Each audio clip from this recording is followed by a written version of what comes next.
মালয়েশিয়ায় যেতে না পারা 18,000-এর মধ্যে 7,964 শ্রমিককে প্রথম ধাপে নিতে রাজি হয়েছে দেশটির সরকার।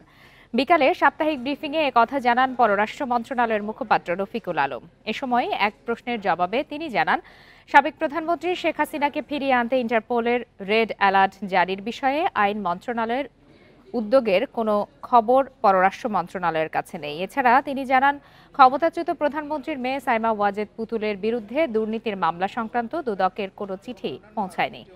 তার দ্বৈত নাগরিকত্বের বিষয়েও কোনো তথ্য পররাষ্ট্র মন্ত্রণালয়ের কাছে নেই।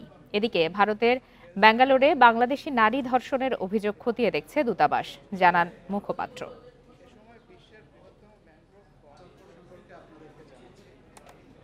রেড অ্যালার্টের ব্যাপারে আমার কাছে আপডেটেড তথ্য নাই। দ্বৈত নাগরিকত্বের প্রমাণের কথা যেটা বললেন, এটা সেই সময়ে যারা কাজ করেছে তারা হয়তো বলতে পারবে, এবং আমি যেহেতু একটু আগে বলেছি যে আমাদের কাছে এই সংক্রান্ত কোনো ডকুমেন্ট আসেনি, সুতরাং প্রিম্যাচিওর এখানে স্টেটমেন্ট দেওয়া ঠিক হবে বলে আমার কাছে মনে হয় না।